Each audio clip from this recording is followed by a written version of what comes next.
a shock I don't is, think he though. wants anyone historical. Elements, effects. Phew, I don't know. I'm not sure if he's ready for that. It's going to be something. Patience, my young friends. Wearing the spirit helmet is not something done lightly.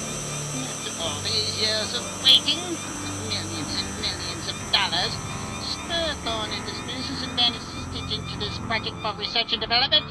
Never even sure if it could be done in my lifetime.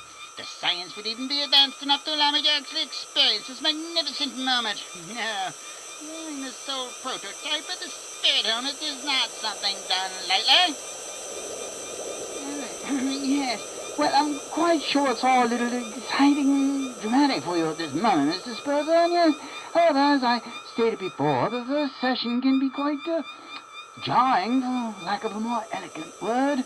Yes, quite jarring. Yes, Professor Glint. We've already discussed how the first session appears random, but it's essential in allowing the quantum filter to process the uniqueness of the individual. I must tell you, Professor, I still have many reservations about the veracity of your claims. Quite natural. Now, please seat yourself and try to relax. Frank, are the quantum stabilizers in sync? Yes, sir, Professor Glint. Sarah?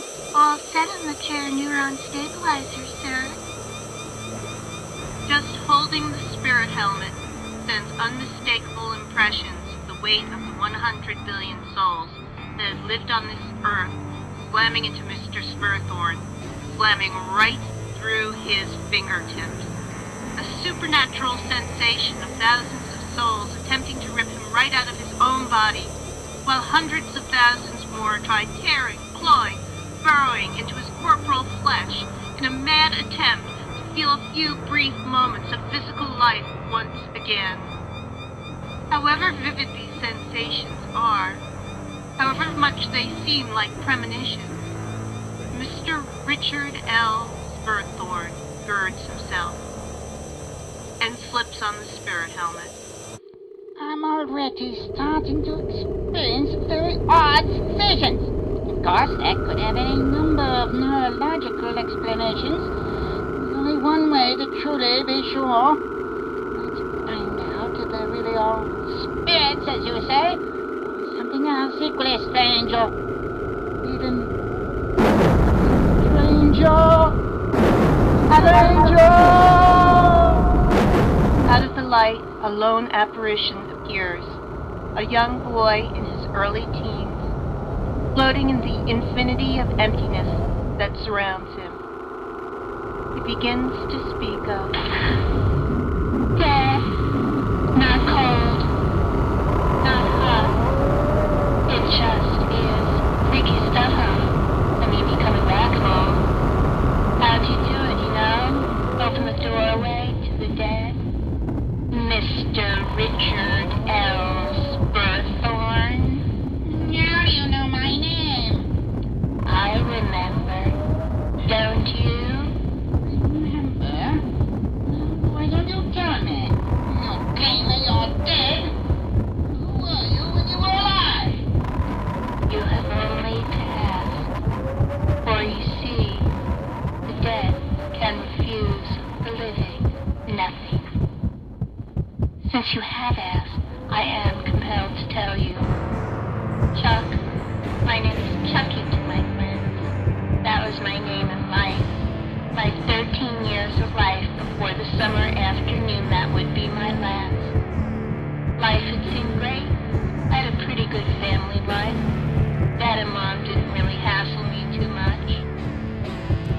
School was okay. Not great, but hey, it was summertime anyway. There was this girl that was starting to notice me. Cheryl Thomason. Yeah, the hormones would just begin to kick in. Oh, and did I mention friends? I didn't have many. But Harry and Ricky were such great buddies who needed more. I had known them since the 3rd grade, and we had always stuck together. And they knew Cheryl. Said that she wanted to meet me behind Old Man Steve's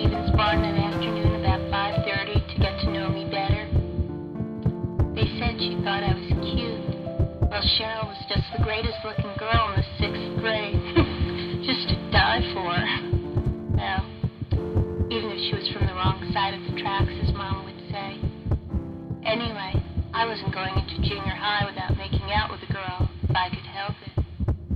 At least kissing one. You can bet that when 5:30 came, I was behind Old Man Stevens' barn. And there in front of me was the lovely vision. That was Cheryl. Cheryl, I heard you wanted to see me. Chucky? Or should I call you Chuck? Of course I wanted to see you, silly. I'm so glad you were able to make it to see little old me.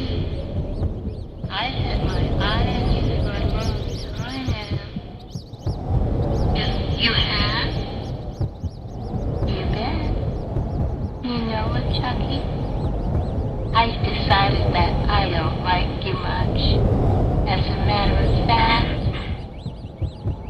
nobody likes you very much. Not even your best friend. Isn't that right, Harry, Ricky? Oh, how right you are. Too true. Huh? No way. Fine. No good reason, Chuck. We just don't like you.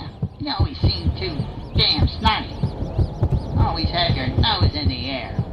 Yeah, always too happy. I ain't happy. How come you always smiling and laughing? Your happy days are over, laughing boy. Let's see this wipe that smirk off your